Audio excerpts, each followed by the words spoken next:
빈칸 완성이란 걸 한번 이제 해보도록 할 겁니다. 지금 여러분들 거기 교재에는 이 표현이 지금 빠져 있는데요. close task라는 게 이제 이게 빈칸 완성을 얘기하는 거예요. 여기 스펠을 보면은요, 지금 대학생 잘 안 보일 수 있으니까 이렇게 되어 있어요. close. 여러분들 이 s가 붙으면 어떻게 된다고 얘기했죠? 어저께 close 하면은 뭐 형용사로 가까운, 닿다라는 건데 여기는 s가 아니고 z로 표현이 되어 있어요. z. s가 아닙니다. 뭐 이거는 그냥 안 들으셔도 되고요. 뭐 듣지 않으셔도 되고 그냥 제가 이제 사족을 붙이는 거니까 이 빈칸 완성은 여러분들 그 영어 수능 시험에 이제 영어 과목에 evaluation이라는 개념, 평가라는 개념을 얘기할 때 여러분들이 영어 실력 측정을 4가지 기준으로 평가하는 거 아시죠? 너희들의 듣기 능력이 어느 정도 있는가 평가하는 겁니다. 또 말하기 능력이 어느 게 있는가, 말하기 능력이 어느 정도 있는가, 또 읽기 능력이 어느 정도 되는가, 마지막으로요, 이 쓰기 능력도 굉장히 중요하다는 거죠. 이게 이제 언어를 구사하는 4가지 영역이거든요. 그래서 듣기, 말하기, 쓰기, 읽기 이런 식으로요. 그래서 우리는 17문제 듣기 평가를 합니다. 근데 듣기 평가 중에서 말하기 능력은 어떻게 측정을 할까요? 말하기라는 게 뭐야? 대화를 해야 되는데 실질적으로 이제 우리가 보통 뭐 한 55만 명 정도 수능 시험을 치르거든요. 제일 좋은 건 딱 요거예요. 한 사람씩 불러가지고 면접관이 영어로 물어보는 거야. 그럼 이제 영어 들었지? 그럼 이제 자기 생각을 뭐 해야 돼? 말해야 될 거 아니야. 그럼 그거 말하는 거 듣는 거야. 이놈 영어 잘하네. 점수 쫙 매겨주면은 듣기 말하기는 가장 정확하게 측정이 되겠죠. 근데 55만 명을 다 불러가지고 일일이 물어보고 불가하죠. 그래서 어떻게 해? 눈으로 보면서 듣기 말하기를 편법으로 만들어낸 거예요. 말하기는 어떤 게 말하기죠? 듣기 평가에서 말하기는? 다음 상황에서 마지막 말을 듣고 남자의 대답, 응답, 이게 말하기 문제예요. 편법으로 만든 거죠, 이거는요. 그런데 이제 문제는 읽기는 그냥 리딩 하는 거 보면 아는데 문제는 쓰기도 문제가 된다는 거죠. 쓰기도 어떻게 해요? 제일 좋은 거는 페이퍼 하나씩 나눠주고 토픽 하나 주고 써봐라, 영어로. 그럼 다 걷어가지고 이놈 정말 영어 잘하네. 문법 봐라, 너무나 명료하다, 문법적 개념도. 채점하면 돼요. 그래서 점수 매겨주면 된다고. 55만 명이야. 아마 그렇게 하면은 시험 보고 수능 보고 듣기 뭐 말하기 다 하고 하면은 입학 사정을 하는데 한 1년 정도는 걸릴 거예요. 니들은 좋겠다. 1년 동안 아무것도 안 해도 돼. 왜? 너 뭐하냐? 결과가 아직 안 나왔잖아요. 1년 후에 나온대요. 나는 피방으로 갈 거예요. 계속 거기서 사는 거야, 1년 동안. 정말 좋겠다. 불가하다는 거죠. 그래서 어떻게? 이거 잘 들어야 돼. 리딩의 형태를 빌려서 뭘 물어본다? 쓰기를 물어보는 거예요. 알겠습니까? 그래서 저는 쓰기 영역은 다르다고 얘기를 해요. 그러면은 잠깐만. 수능에서 쓰기를 묻는 영역은 어떤 게 있을까요? 어법. 어법이 쓰기 영역이에요. 어휘. 그렇죠. 얼마만큼 고급진 단어들을 쓸 수 있는가. 어휘도 쓰기예요. 이게 수능 출제 매뉴얼이라고 2005년도에 지금으로부터 15년 전에 그 카이스트에서 그 교육평가원에서 영어는 한 110쪽 정도 출제 매뉴얼을 얘기해 준 거예요. 그때부터 어법은 한 문제만 출제하겠다. 어법에서는 시제를 묻지 않겠다. 그래서 여러분들 어법 공부할 때 시제 공부 안 하는 거예요. 과거 완료가 어떻고 현재 완료가 어떻고 과거가 어떻고. 왜? 그 이후부터는 시제는 단 한 문제도 출제가 안 되는 거거든. 그때 가정법의 개념도 묻지 않겠다. 그 매뉴얼이 있었다고. 그 매뉴얼대로 지금 계속 지켜가는 거거든, 지금. 그때 쓰기는 요 영역이다라는 걸 명확하게 제시해 줬어요. 한번 들어보세요. 쓰기가 얼마나 많은지. 어휘, 어법, 또 뭐가 쓰기인 줄 아세요? 요약문. 문단 요약하는 거 있죠. 다 읽었니? 요약 한번 해봐봐. 근데 요약할 때 뭘 해야 돼? 글로 써야 될 거 아니야. 근데 글로 쓰는 것을 채점하기 불가하니까 어떻게 했다고? 선택지를 만들어서 채우는, 빈칸을 채우는 문제들이 다 쓰기를 묻는 문제들이라고. 또 뭐가 있을까? 쓰기. 그렇죠. 순서. 또 삽입, 문장 끼워 넣는 거 있죠. 요것들이 다 뭔데요? 쓰기 영역이에요. 쓰기 영역이 독해보다 훨씬 더 많죠. 그래서 제가 다음 주에는 뭘 할 거냐면은 쓰기, 구조라는 개념을 가지고 패턴 공부를 좀 시키려고 해요. 참 중요해요. 그 패턴에 대한 공부가 굉장히 중요하거든. 이게 이제 글을 구조적으로 쓸 수 있는가를 물어보는 거기 때문에. 근데 3시간이면 끝이 나요. 아주 간단하게 정리할 수 있을 것 같아. 그걸 해놓고 그리고 뭐 할 거다? 배열 문제를 풀 거고 삽입 문제를 풀어 나갈 거다라는 거죠. 빈칸 포함해서요. 그래서 이제 빈칸은 쓰기를 묻는 거고 요 개념이 쓰기를 묻는 거기 때문에 요게요, 여러분들 사실은 이 빈칸 완성은 우리나라 교수들이 만들어낸 형태가 아니고 요거는 요 클로즈 태스크라고 이미 미국에서 개발된 프로그램이에요. 요걸로 얘네들도 똑같은 물리적으로 쓰기를 못 물어보니까 쓰기를 물어볼 수 있는 가장 좋은 패턴이 뭐가 있는가? 빈칸을 채우는 문제로. 그래서 만들어낸 거예요. 그래서 여러분들 거기 위에 보시면은 다 그 클루, 실마리 해결책들이 영어로 되어 있을 거라고. 그리고 여기서 이게 왜 Z가 나오는지도 이유가 설명이 되어 있어요. 요거부터 먼저 설명할게요. 이쪽 보시고요. 울타리가 있어요. 펜스가. 그림은 정말 못 그려요. 끝나고 남으세요. 예. 그렇다고 이렇게 대놓고 인정 이런 건 보통 애들은 안 하는 건데 넌 끝나고 남으세요. 자, 이게 울타리가 있는데요. 여기에 하나 이가 빠져 있는 거야. 알겠지? 그럼 우리는 어떤 생각이 들죠? 요 이가 하나 빠져 있으면은 요거를 채우고 싶은 생각이 있죠. 또 해라 또 여기를 이렇게 한번 들어가 볼까요? 또는 울타리를 다 뽀사버리고 싶어요. 왜? 이가 빠진 울타리는 울타리가 아니니까. 뭐 이래 가면서. 잠깐만. 이렇게요. 빈칸을 빠져 있는 부분을 채우는 것을 영어로 어떻게 표현하냐면은 이렇게 표현해요. close it up. 이렇게 표현합니다. close it up. 야, 그거 좀 채워. close it up. 이렇게 표현하거든요.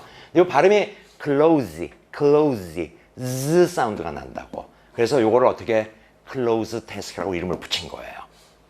이게 이제 원서에 그대로 나오는 개념들이거든요. 그래서 요걸 놓고 제가 하나씩 좀 짚어 드릴 겁니다.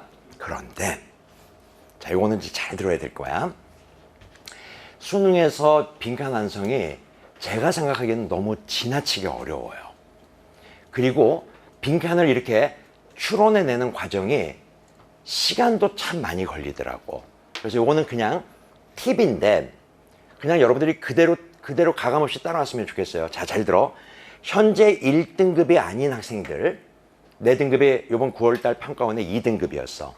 또는 내 등급이 3등급이야. 또는 4등급이야. 이런 학생들은 빈칸은 제일 마지막에 푸는 거예요. 빈칸은 제일 마지막에 풉니다. 저는 매번 6월달, 9월달 평가원 시험이 끝이 나면은 뭐 EBS도 들어가고 대성 그 사이트도 들어가고 메가도 들어가 보고 거기 들어가 보면은 오답률 탑 5 나오는 거 있잖아요. 오답률 높은 거. 거기에 다 네 문제 빈칸이 다 들어와 있더라고. 근데 정답률이 이거 한번 잘 생각하셔야 돼요. 요번에 9월 평가원에 34번 문제였었나요? 정답률이 30%였어요. 오답률이 70%야. 여러분들 우리가 오지선다형이니까 어느 것을 고를까요? 알아맞혀 보세요. 딱 찍는 확률이 몇 퍼센트죠? 찍어서 맞출 수 있는 확률이 20%예요. 이거는 의미 있게 한번 잘 들어봐 봐봐. 30%의 정답률이라는 것은 거의 찍어서 맞추나 풀어서 맞추나 어때요? 정답률이 별반 차이가 없죠. 이 말은 모르면 하는 거지. 정말 시간 많이 들여서 문제를 풀어도 틀릴 확률이 훨씬 더 높다는 거거든. 이건 스킬이에요. 그래서 저는 학생들한테 점수가 처진 학생들 너 절대로 빈칸을 먼저 풀면 안 되는 거야. 응징이에요 지금요. 예. 아까 깝쳤거든. 예. 그러니까 바로 응징합니다. 예. 바로 응징합니다. 농담이고 이거는 굉장히 의미 있게 좀 받아들였으면 좋겠어요. 왜냐면요 정답률이 30%인데요 이게 35% 뭐 32% 어떤 경우는 25%도 정답률이 떨어지는 경우들도 있더라고. 이게 다 빈칸에 포진이 되어 있어요.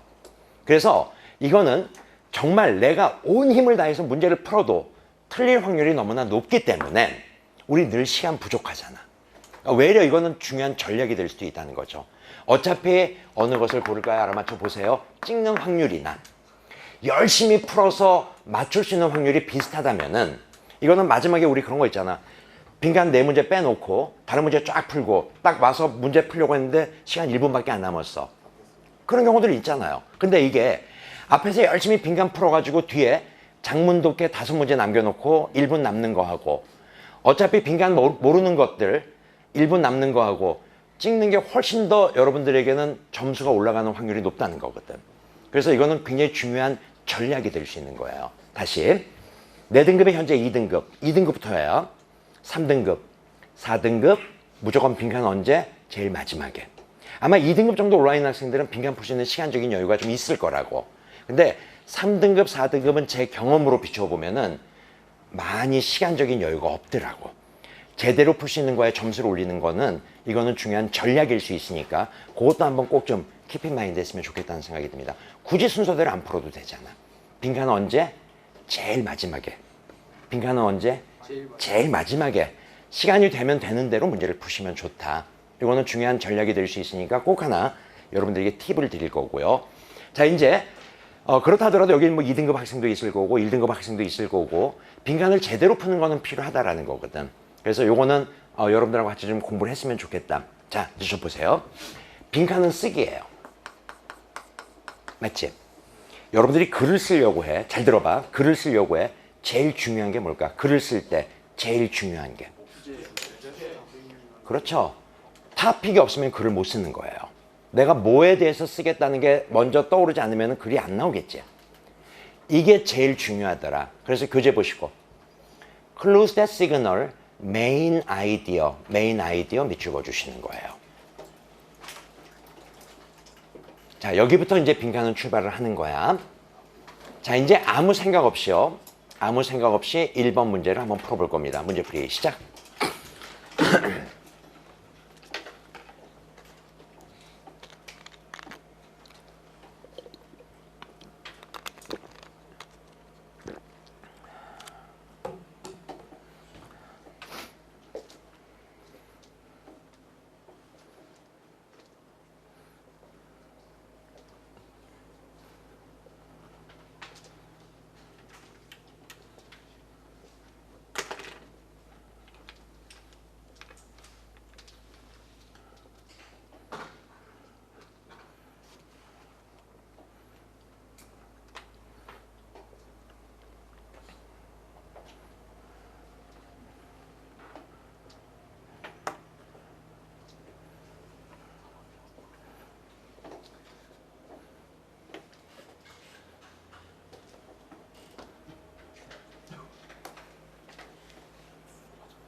자, 예, 여기까지만 하고요. 좀 쉬었다가 우리 또 다음 내용 이어나가도록 하겠습니다. 좀 쉽시다. 자, 메인 아이디어부터 이제 출발을 할 겁니다. 왜? 쓰기에서 제일 중요한 거는 무엇을 쓸 건가를 떠올리지 않으면 글이 안 나오기 때문에 그래서 거꾸로 물어보는 거예요. 그래서 항상 빈칸은요, 쭉 보면은 4문제 중에서 2문제 정도는 무엇에 관한 글인가를 갖고 문제를 풉니다. 그리고 이제 한 2문제 정도가 다른 개념을 갖고 문제가 이제 그게 출제가 되는데, 이 부분부터 먼저 출발을 좀 해주셔야 될 것 같아요. 메인 아이디어 지금 밑줄 그어놨는데, 밑으로 내려오시면은 여백이 있습니다.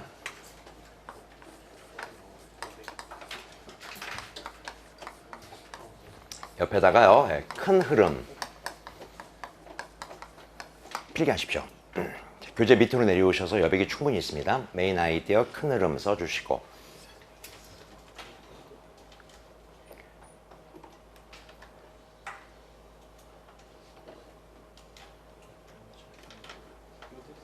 자, 밑으로요. 메인 아이디어라 함은 어떤 게 메인 아이디어냐면은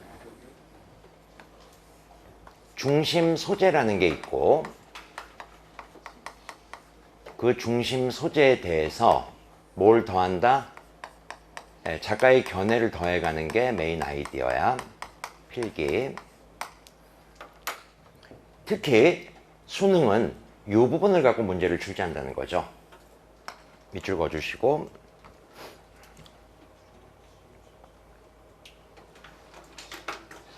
줄 바꾸셔서, 자, 작가가 뭘 얘기하고 싶냐면은 코끼리는 영리하다라는 글을 쓰고 싶은 거야. 필기. 코끼리가 뭐가 되는 거죠? 이게 중심 소재가 되는 거예요.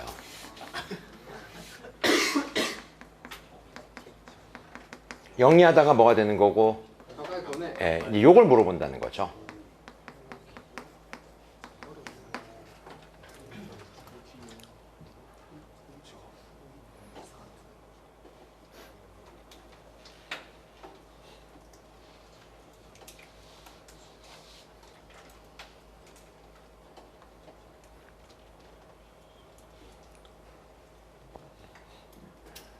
자, 이제 다시 줄 바꾸셔서 요걸 필기를 하셔야 돼요. 자, 이제 요 개념이기 때문에요.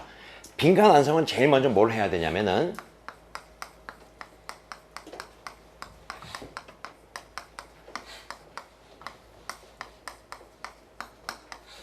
이 글이 무엇에 관한 글인가를 떠올리는 거야.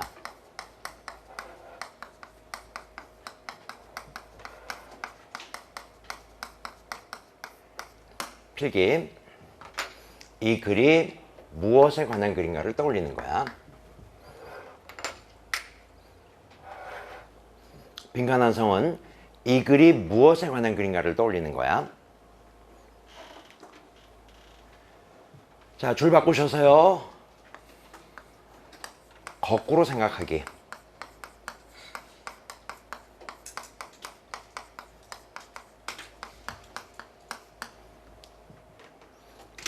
그리고 이제 빈칸 완성 문제를 풀 때는 약간의 메모를 좀 해야 돼요.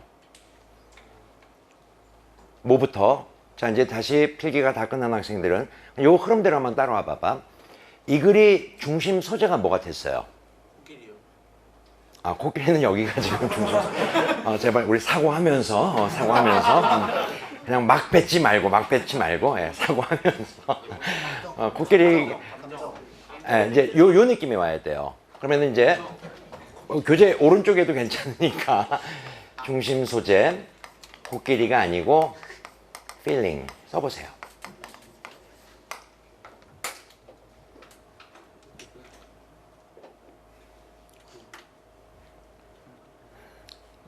요 느낌이 와야 되는 거야. 빈칸을 풀 때는. 자, 이제 등급이 어느 정도 와 있는 학생들, 2등급이나 3등급 정도, 3등급도 아쉽게 3등급이 된 학생도 있을 거라고. 조금만 더 하면 이제 2등급으로 올라가는 학생들은 요 개념들은 정확하게 이해해 주셔야 돼요. 자, 잘 들어봐. 이 글이 지금 필링에 관한 걸 맞죠? 감정에 대한 얘기를 하려고 하는 거야. 그럼 이제 너희들이 문제를 풀 때 이 필링에 대해서 잘 들어봐. 답을 내가 1번으로 썼지. 그러면 거꾸로 생각한다는 게 바로 이거야. 이 글은 다 모여가는 글이 돼야 된다. 감정은 부인하라의 글이 돼야 된다는 거야. 내 말 무슨 말이겠니? 만약에 내가 답을 2번으로 썼다면은 이 글은 처음부터 끝까지 모여가는 글이 돼야 된다고 감정을 존중하라의 글이 돼야 된다는 거죠. 내 말 무슨 말인지 알겠지? 만약에 내가 답을 3번으로 썼다면은 감정을 뭐 하라고? 선택하라의 글이 돼야 된다는 거야. 이게 바로 빈칸 문제를 푸는 가장 기본적인 포인트다라고 생각해 주시면 돼요. 여기까지 잘 이해됐습니까, 여러분들? 네. 그래서 빈칸은 항상 제일 먼저 이 글이 무엇에 관한 글인가를 끊임없이 떠올리면서 문제를 푸는 거야. 근데 문제가 있어요. 뭐가 문제냐면은 선택지를 모르면 참 문제 풀기가 어려워. 중간중간에 곳곳에 변별력을 주기 위해서 선택지가 잘 이해가 안 되는 그런 내용들이 꽤 있다고, 빈칸이. 그리고 선택지를 읽어 나가는데도 시간이 꽤 걸려요. 선택지가 긴 것들이 있거든. 거기에서 이제 걸림돌이 있는 건 분명한 사실이야. 난 이런 학생도 봤어요. 어떤 학생을 봤냐면은 내가 이제 그때 문제를 직접 만들어가지고 학생들한테 이걸 설명하려고 뭐에 관한 글이냐면 이제 내가 주인공이 된 거야. 그래서 my English teacher. 요 ET는 그 ET가 아니야. English teacher의 줄임말이야. 그리고 이제 중간중간에요. 이런 표현들을 썼어요. handsome. 뭐 가다가 tough. 쭉 가다가 빈칸. 이렇게 이제 만든 거야. 중심 소재는 뭐죠? it이죠. 그럼 잡아봐. 내가 선택한 답은 이 글이 무엇에 관한 글인지를 설명해야 된다고. 그런데 선택지가 1번 ugly,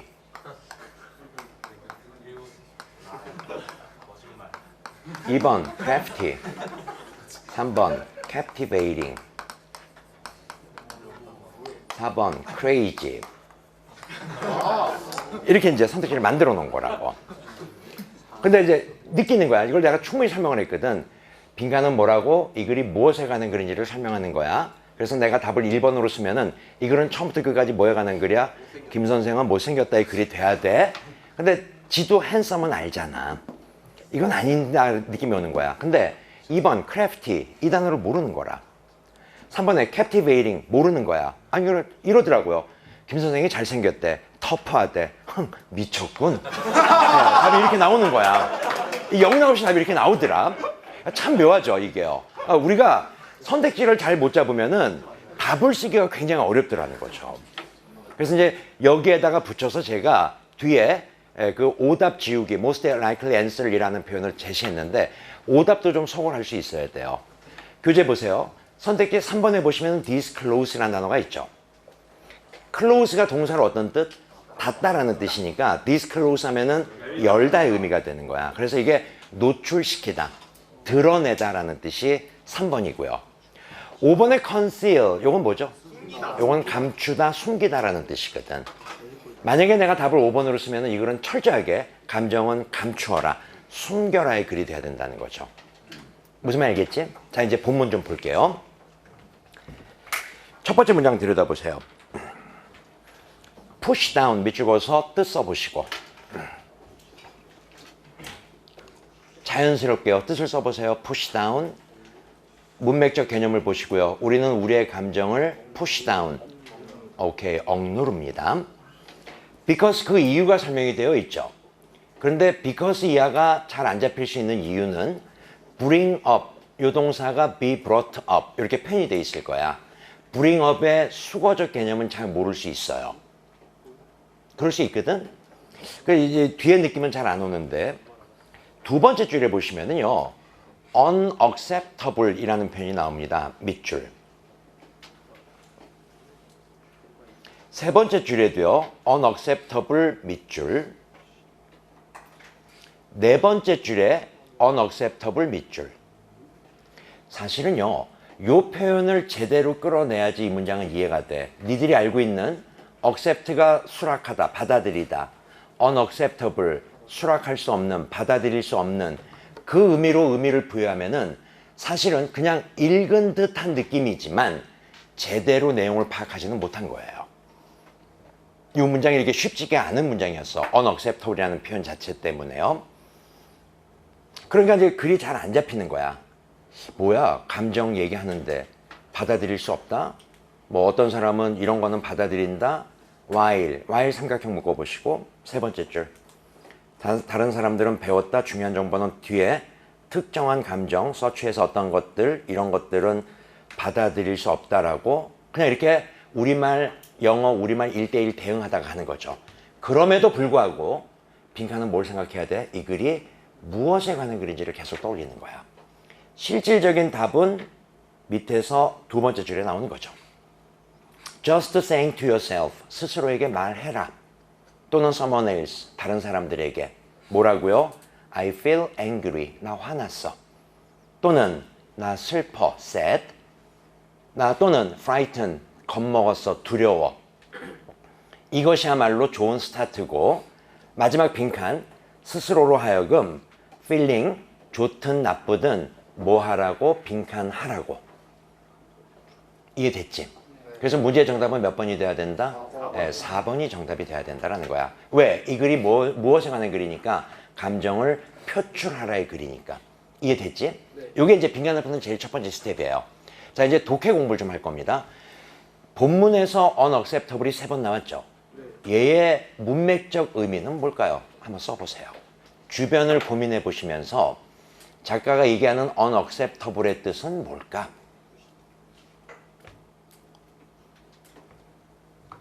받아들일 수 없는 그런 건 아닌 것 같아요. 감정을 뭘 받아들일 수 없어.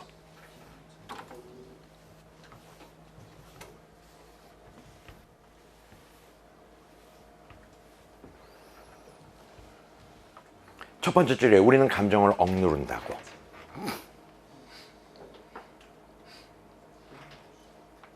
썼습니까? 자, 우리 앞에 남학생 썼어? 아직 안 쓰고 있어? 안 썼어요, 안 썼어요. 안 썼어? 써봐 한번 써봐. 써봐, 괜찮으니까. 썼어요. 썼어? 뭐라고 썼어? 표현할 수 없다. 아, 감정을 표현할 수 없다라고 배웠다? 우리 뒤에 남학생은 뭐라고 썼어? 감정을 숨기라고. 그게 정답이에요. 아주 잘했어요. 자, 봐봐봐. 보면 첫 번째 줄 본다. 여기 bring up이라는 표현은 지금 외워. 기르다, 양육하다라는 뜻이야. bring up, 기르다, 양육하다. 외우시고. 우리는 그렇게 길러져 왔다. 수동태니까 be brought up, 길러져 왔다는 거죠. 뭐 하라고 길러져 왔어요? 감정을 숨기라고 길러져 왔다고. 그렇게 배운 거야. 그래서 우리 남학생들, 남자는 뭐 하면 안 돼? 우린 그렇게 배웠다는 거죠. 내 감정을, 난 울고 싶은데 울면 안 되는 거니까 감정을 뭐 하라고요? 억누르라고. 문맥적 개념은 억누른다라는 개념이에요. 자, 그 다음 문장 잘 들여다보시고요.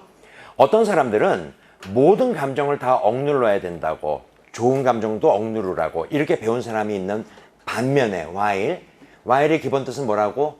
반면에 라는 뜻이야. 나 잠깐만, 10개 중에 8개, 9개가 while은 반면에의 뜻이에요. 한두 개 정도만 뭐하는 동안의 뜻으로 쓰는 겁니다.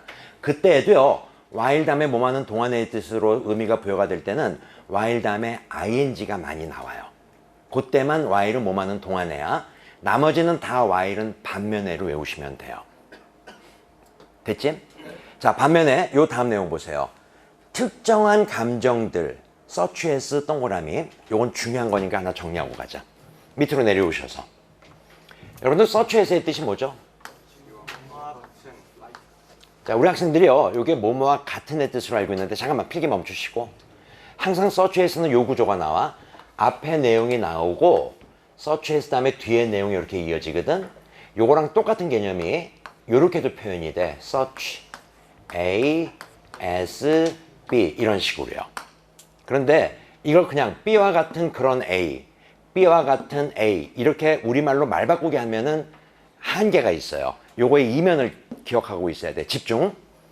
항상 이 개념이 나올 때는 뭐냐면은 A에 대한 구체적인 예가 뒤에 나오게끔 되어 있어요. 요것도 마찬가지야. A에 대한 뭐가 나온다고 뒤에 예가 나오게끔 되어 있어요. 필기.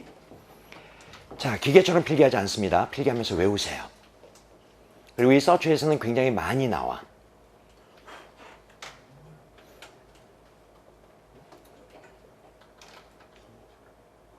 해석은 B와 같은 A인데 그 이면은 뭐가 있다? A에 대한 구체적인 예가 뒤에 나오는 거야. 이건 지금 딱딱 외워가면 도움이 된다. 자, 필기 됐으면 교재 들여다보시고요. A에 해당이 되는 게 뭐죠? Specific emotion이에요. 특정한 감정. 맞지? B에 해당이 되는 거는 angry나 crying이야. 특정 감정. 구체적으로 예를 들면 어떤 것들? 분노나 슬픔. 요거죠. 요때 바로 쓰는 게 such as다라는 거야. 우리 앞에 페이지 한번 와보세요. 우리 실전 문제 5번 아까 주제 제목 요지 문제에서 5번.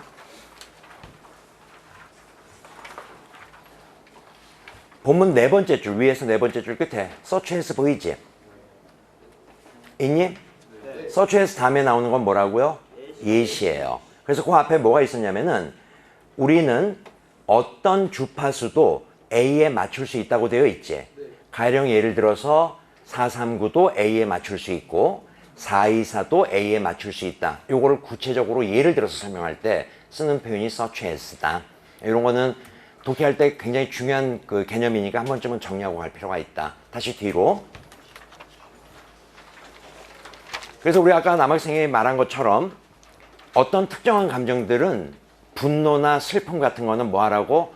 억누르라고, 표출하지 말라고 이렇게 배웠다는 거죠, 우리는. 그런데 이럴 필요가 있어, 없어? 없더라. 생기는 감정, 오는 감정 어떻게 막어?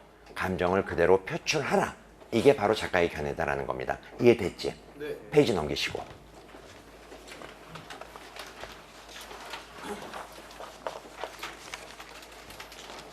자, 두 번째, 위에 타이틀은 바뀌었습니다. 좀 이따 설명할 거고요. 일단 먼저 문제부터 한번 풀어보자고요. 2번 문제, 문제풀이 시작.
자, 교재 밑으로 내려오셔서요. 밑으로 내려오셔서 패턴, 큰 흐름 필기하십시오. 교재 밑으로 쭉 내려오셔서요. 클로즈 시그널 패턴, 이제 패턴이라는 걸 갖고 빈칸은 출제가 된다라는 걸 얘기할 거고요. 이번에 9월 달에도 이 패턴을 갖고 문제가 출제가 됐었죠. 투 개념. 요거는 이제 제가 기출 문제 분석하면서 또 설명해 드릴게요. 잘 몰라요, 이런 개념들을. 다음 주에는 단락의 전개 방식, 패턴을 갖고 제가 공부를 좀 시킬 겁니다. 4가지 패턴을 갖고 공부를 할 거거든요. 그래서 이제 그걸 정리하는데, 이게 뭐냐면은, 서로 다른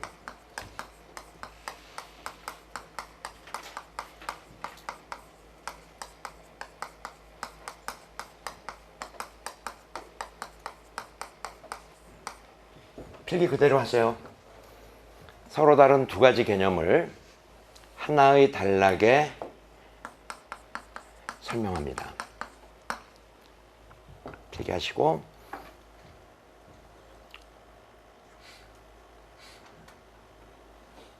이 패턴 공부는요, 영어 실력하고는 상관이 없는 것 같아요. 근데 듣기도 부담 없고 편하고요. 근데 한 번쯤은 쭉 정리를 해놓으면은 그 패턴이라는 개념을 가지고 이제 뭐 문장 삽입을 한다거나 문장을 배열한다거나 빈칸에서도 적용이 될 거고. 무슨 말이냐? 자, 펜 내려놓으시고요. 집중하시고. 작가가요, 도입부에 서로 다른 두 가지 개념을 던져줘요. 그리고 요 A에 대한 설명을 쭉 이어나갑니다. A 설명 끝나면 뭐가 나오죠? 네, B가 이제 이어질 거라고. 요때 A하고 요게 이제 A 공간일 거고 얘는 B 공간이잖아. 맞지? 근데 요 두 개가 서로 다르다는 걸 설명하기 위해서 요 자리에 반대 대조의 시그널을 던져요. 요런 게 바로 패턴에 대한 개념이다라고 떠올려 주시면 돼요. 알겠지? 그대로 필기.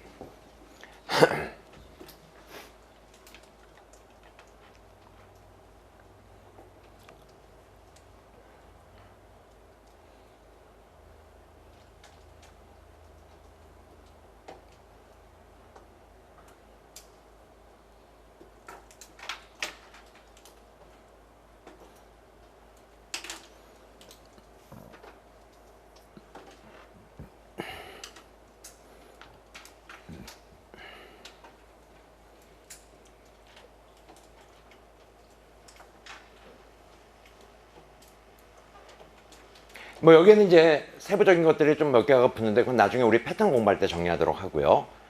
자, 이거는 여러분들이 이제 글을 보면서 전체적인 맥락을 떠올려야 되는 거니까 이건 나중에 문제고, 중요한 거는 제일 먼저 뭘 해야 된다? 빈칸완성 문제니까 이 글이 무엇에 관한 글인지를 떠올려야 되는 거 맞지? 네. 틀림없지? 자, 중심 소재 생각하세요. 이 글의 중심 소재는 뭐죠? 네, evolution에 대한 내용입니다. 쓰세요. 중심 소재 evolution.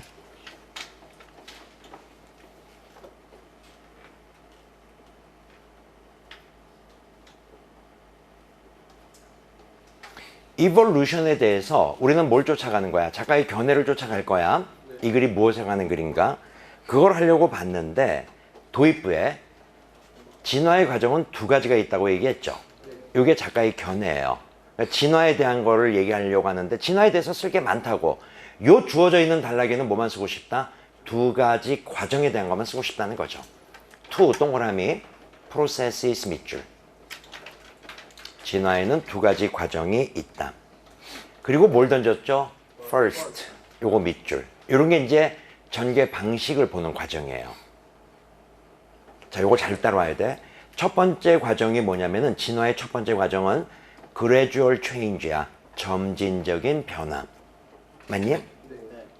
그런데 요게 바로 다음 문장으로 이 변화들을 뭐라고 일컬을 거냐면은 밑줄 adaptive 밑줄 그어주시고 that is 삼각형 묶어주시고요. 요런 기능어들을 다음 주에 공부할게요. 요 that is가 즉 다시 말해서 라는 표현이야. 꼭 알아둬야 돼. that is 뜻이 뭐라고?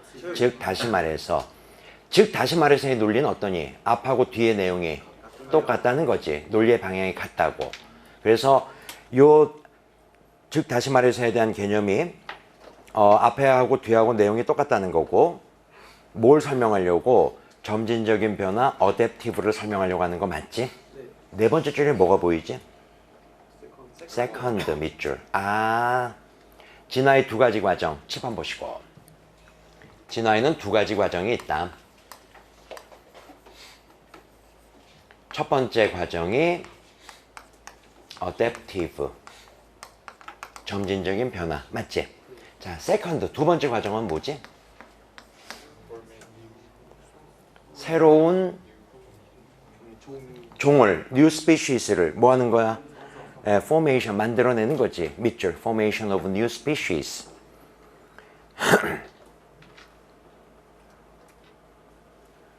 자, 이제 밑으로 세 번째 줄 내려오세요. so, 삼각형 묶어보시고.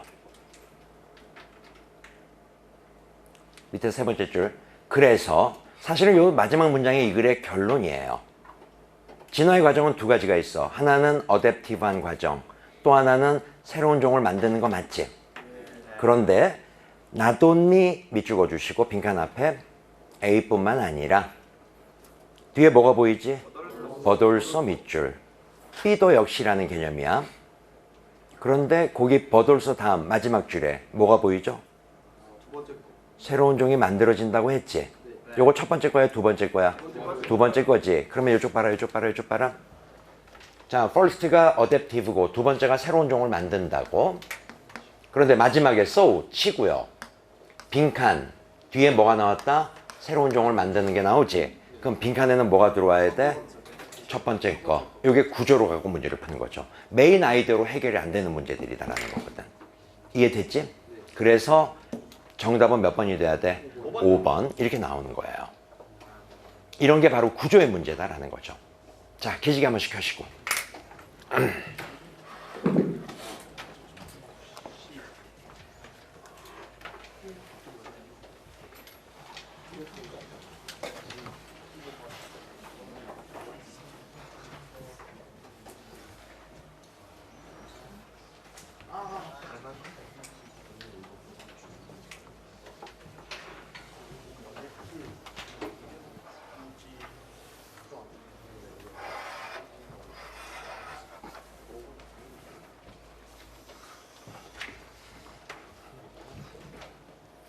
자, 좀 이제 환기시키시고요.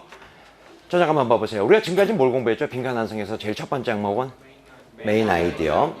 두 번째 개념이 패턴에 대한 거. 이제 세 번째 항목으로 넘어올 겁니다. 페이지 넘기시고 문제풀이. 엑서사이즈 3번입니다. 엑서사이즈 문제풀이 시작.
자, 다 됐습니까?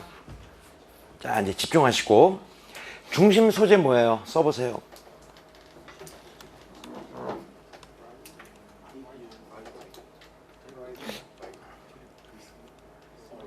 예, 지금 제가 여러분들에게 중심 소재 써보세요 했는데 선뜻 안 들어오는 거죠. 그럴 수 있다는 거야. 그럼에도 불구하고 우리는 어떻게 접근을 할 거다. 이 글이 무엇에 관한 글인지로 접근을 할 겁니다. 이 글의 중심 소재는 rough draft라는 거였었어요. 두 번째 줄이 있었나요? 밑줄 그어주시고요.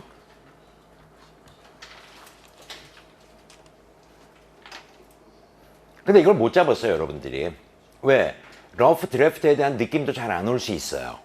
특히 영어 공부가 잘 안 되는 학생들은 러프 드래프트의 뜻이 뭔지를 모르는 거니까 그럴 수 있다고 저는 생각이 듭니다. 근데 그렇게 가는 거야. 그러니까 봐봐봐. 이 문제는 지금 어떤 게 포인트냐면은 중심 소재가 잘 안 잡힌다는 거죠.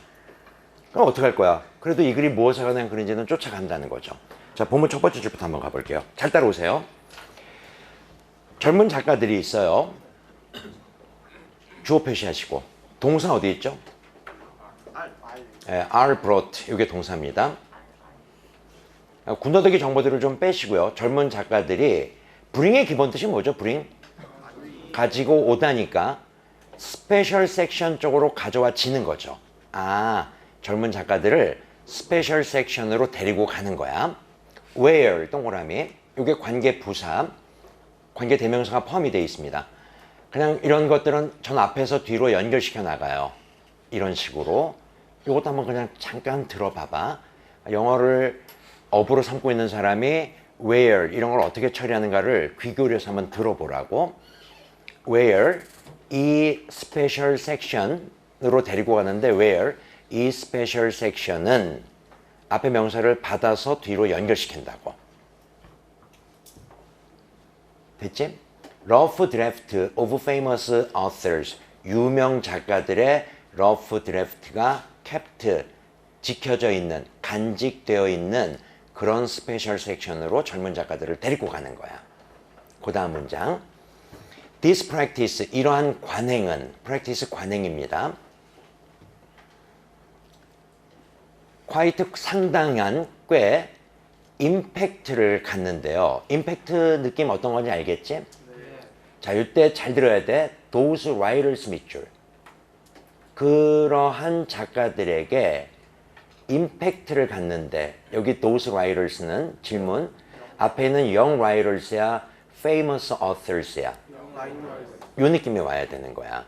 아, 젊은 작가들을 유명 작가의 러프 드래프트가 있는 곳으로 데리고 가. 이게 젊은 작가들에게 꽤 임팩트가 있다는 거죠. 여기까지 잘 이해됐지? 네. 그런데 후, 그 젊은 작가들은 지금 제가 후를 어떻게 처리했는지 잘 들어보라고. 젊은 작가들이 있는데 후, 이 젊은 작가들은 지금 계속 앞에 명사를 받아오죠. 왜? 얘네들이 관계 대명사, 명사를 대신하기 때문이다라는 거야. 그래서 이 작가들이 previously 이전에 thought 생각을 했다고. 중요한 정보는 대절에서 나오는 거야. genius 밑줄 봐봐. 요 단어 봤니? genius. genius의 뜻이 뭐지? 위에 뭐하고 똑같은 느낌? famous authors. 그렇지. 이렇게 글이 연결이 돼야 된다고. 이걸 천재라고 하지 말고 이 유명 작가들의 works 작품이 arrive complete 요거 밑줄. 제가 이제 오늘 문법적 구문 2개 또 얘기할 거고요. 그냥 이렇게 가면 돼요. 완성이 되는데 어떤 식으로 완성이 된다? In a single stroke of inspiration 밑줄. 자, 질문. inspiration의 뜻? 영감. 이게 무슨 말 같아? In a single stroke of inspiration. 앞에 complete, 완성된다라는 표현이 있거든? 요걸 우리말로 뜻 한번 써봐봐. In a single stroke of inspiration의 뜻. 자, 전체적인 맥락을 보는 거야. 젊은 작가들은 유명 작가들의 작품은 완성이 된다고 생각을 했다고. 어떤 식으로? In a single stroke of inspiration으로. inspiration은 영감이야. 무슨 의미일까? 요게. 느껴지셔야 돼요. 이게 정말 좋은 독해거든? 뭐?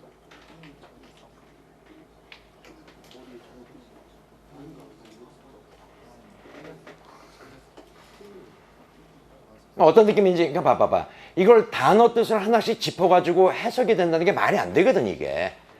그렇지 않습니까? 어떤 의미를 갖는 거죠? 그러니까 천재들은, 대가들은 그렇지. 한번 영감이 딱 떠오르면은 그냥 글이 쫙 완성이 된다고 생각을 하는 거였다고. 그런데 실질적으로 러프 드래프트, 이제 뜻은 얘기해야 돼요. 러프 드래프트가 뭐죠? 이게 거친 초안. 무수히 많은 초안들을 만든 거야. 한 번에 뜻 딱 떠오르면 글이 쫙 써지는 게 아니고 끊임없이 초안들을 만들면서 글을 썼다는 거죠. 그래서 젊은 작가들을 이 섹션으로 데리고 가는 거거든. 그래, 그러면 이렇게 와야 된다고. 잘 들어. 지금까지 다 누가 해줬어요? 내가 해준 거라고. 그럼에도 불구하고 이 문제는 맞춰야 된다. 왜? 밑으로 내려오세요. 자, 이제 작은 흐름이라는 거를 써볼 거예요. 아니야. 작은 흐름 전에. 자, 요거 필기. 빈칸은 말이야. 문장과 문장 간의 논리도 파악해야 돼요.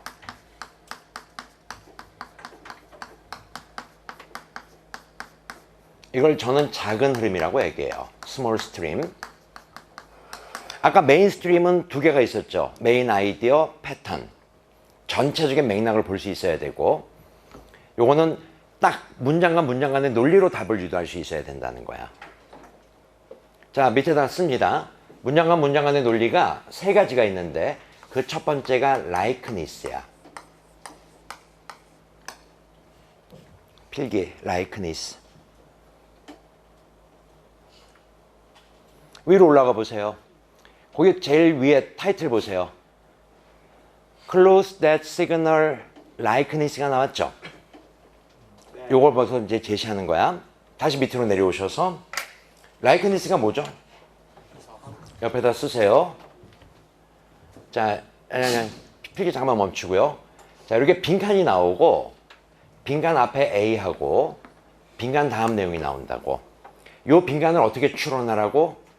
앞뒤 논리로 추론하는 거야. 근데 likeness는 어떻다라고요? 논리의 방향이 같다는 거죠.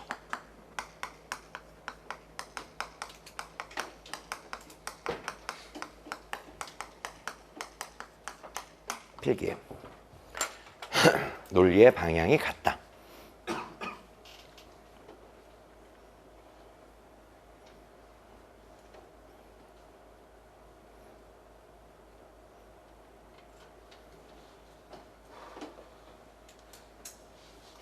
필기하시고,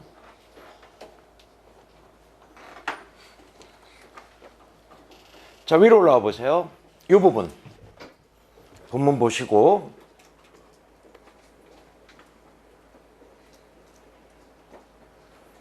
빈칸 바로 앞에 that is 삼각형. 아까도 얘기했었는데 that is의 뜻이 뭐였더라? 즉 다시 말해서 앞에 내용이나 뒤에 내용에 차이가 없죠. 그래서 이쪽 봐봐봐. 여기 빈칸을 추론하는 근거는 어디에 있어야 된다고? 요 문장 앞에서 찾아야 된다는 거지. 근데 앞에 문장을 보니까 이쪽 봐봐라. 요 정도 구문은 보셔야 돼요. not 동그라미 치시고 찾아서 뒤에 but 동그라미 쳐주시고, A가 아니라 B다. not A but B.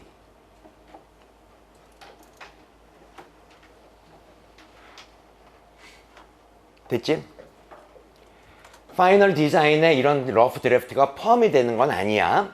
하지만 A가 아니라 B다. 이 러프 드래프트는, 이런 아이디어들은 굉장히 이센셜하다고. 어디에 있어서? 이 부분 밑줄. developing a new concept. 밑줄 그어보세요. 새로운 개념을 develop, 발전시키는 데는 굉장히 중요한 과정이라고. 이해됐지? 즉 다시 말해서 내용 똑같습니다. 한번 봐볼게요. not 동그라미 뒤에 but 동그라미 A가 아니라 B다. 맞지? 이 자리에 실수처럼 얘네들은 버려지는 거 아니야. 포함은 안 돼. 알겠지? 그렇지만 뭐 하는 거다라고요? 아주 중요한 스텝, 과정이 된다. 프로세스. 뭐에? 다시 앞에 보세요. 뭐라고 표현했었죠?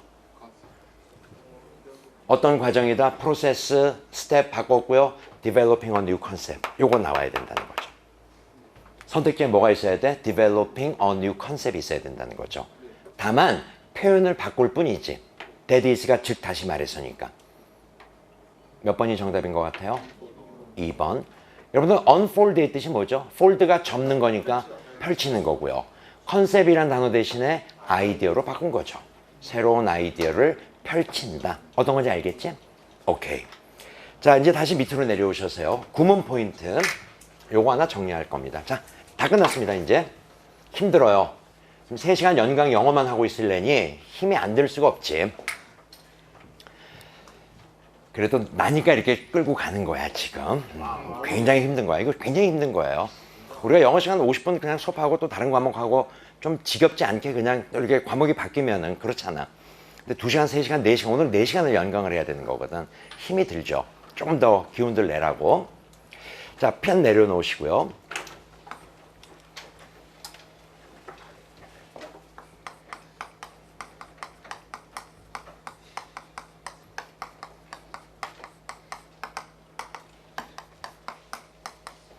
후치 수식이라는 거 한 번씩 다 들어보셨을 거예요. 들어봤지? 네. 뭐가 후치 수식이죠? 뒤에서 뭘 꾸며주는 거지? 어떤 식으로? 참 애매해요. 예. 자, 요거 그냥 먼저 들어. 우리말은 후치 수식 구조가 없어요. 우리말은요. 우리는 다 형용사가 명사 앞에서 꾸며줘요. 전치예요. 아름다운 여자, 귀여운 아기 이런 식으로요. 앞에서 뒤에 있는 명사를 꾸며준다고. 근데 영어식 사고는 어떻더라고요? 여자 아름다운, 아기 귀여운 이런 게 정말 빈도 높게 나온다는 거죠. 그래서 오늘 요 기회에 요 구조 하나쯤은 정리하고 가십시오라는 거야. 아주 단순해요. 자, 펜 내려놓으시고 명사 뒤에서 자 집중하시고요. 집중하시고 명사 뒤에서 형용사나 형용사 말고 분사라는 개념이 있어요. 분사 들어보셨을 거예요. 현재 분사. 들어봤니? 네. 과거 분사. 들어봤지? 네. 현재 분사의 형태는 동사 ing고 과거 분사는 동사 ed 이런 형태를 가져. 잘 들어. 이런 ing나 ed 형태가 또는 형용사가 봐봐봐.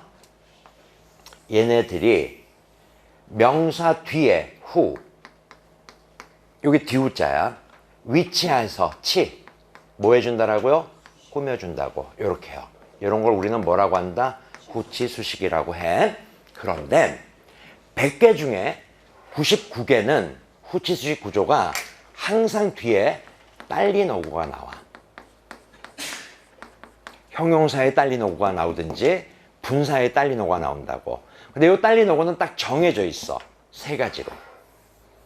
아는 학생 있어요? 그러니까 후치 수식 구조를 보면은 이게 보여요. 어떤 게? 전치사구가 뒤에 나와요. 자, 봐봐. 형용사 뒤에 전치사 플러스 명사가 나온다는 얘기야. 분사 뒤에도 전치사 플러스 명사가 나온다는 거야. 또, 좀 어려운 문법적 용어인데 이런 말 들어봤니? 의미상 목적어? 들어보셨나요? 이런 거요? 이게 뭐냐면요. 별거 아니야. 영어는 동사라는 게 있고 준동사라는 개념이 있어요. 그래서 이제 문법적으로는 정동사, 준동사 이렇게 표현을 해. 영어의 준동사 들어보셨나요? 뭐가 준동사죠? 투부정사, 또 분사, 또 동명사 이런 게 준동사예요. 근데 잘 들어. 이 준동사가 어디에서 나온 거야? 다 동사에서 출발한다고. 동사에 to를 붙인 거거든. 동사에 ing를 붙인 거거든. 그래서 얘네들은 동사적 속성이 있어요. 그래서 비록 ing는 붙었다 하더라도 ing는 붙었다 하더라도 요 동사에 뭐가 뒤에 나올 수 있다? 목적어가 나올 수 있다는 거죠. 그 목적어를 뭐라고 이름을 붙였다? 의미상 목적어라고 이름을 붙이는 거예요. 드물지만 가끔 뒤에 부사가 붙기도 하죠. 됐지? 항상 요 구조를 갖게 되는 거야. 후치 수식 구조는 항상 요 구조. 독해 팁을 하나 드릴게요. 독해는요. 요 앞에 있는 명사부터 어디까지? 딸린 어구까지를 하나의 의미 덩어리로 봅니다.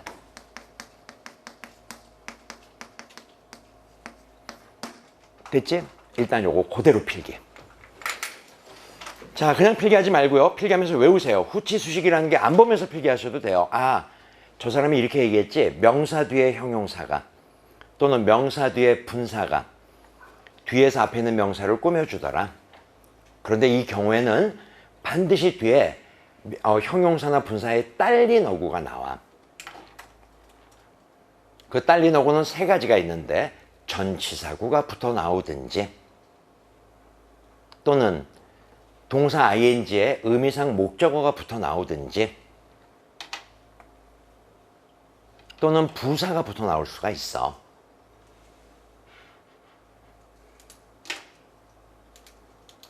독해 팁은 명사부터 딸린 어구까지를 하나의 의미 덩어리로 봐라.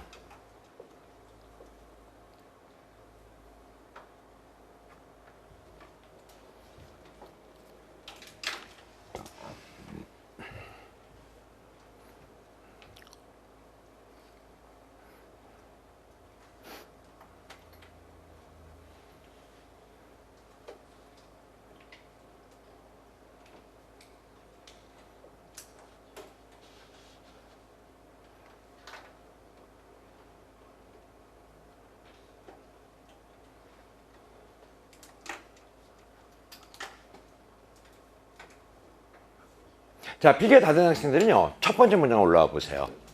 어디에 후치 수직 구조가 있죠? 직접 찾으세요. 첫 번째 문장에 후치 수직 구조를 직접 한번 찾아보세요. 이게 자꾸만 연습이 되면은, 독해할 때 도움이 돼요. 이제 뒤에 무궁무진하게 나올 겁니다. 이 후치 수직 구조가. 제가 여러분들한테 구문을 얘기하는 게 한 대여섯 가지밖에 없다고 얘기했었는데, 지금 오늘 두 번째 얘기하는 거거든. 후치 수직 구조. 찾으셨습니까? 뭐가? 그렇지, visiting. 요게 뒤에서 앞에 있는 명사 뭘 꾸며주고 있어? writers. 자, 요거 봐라. 딸린 억을 볼 줄 알아야 돼. 명사가 뒤에 붙어 있지.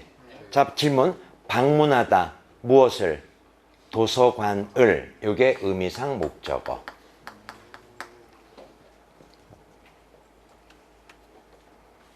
그래서 독해할 때는 어떻게 해요?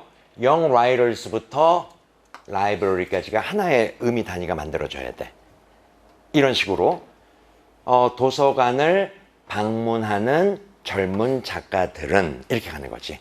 도서관을 방문하는 젊은 작가들은. 됐지? 이런 걸 우리는 후치 수식 구조라고 한다. 잘 정리해 두셨고요. 좀 쉬었다가 또 다음 내용들 이어나가도록 할게요.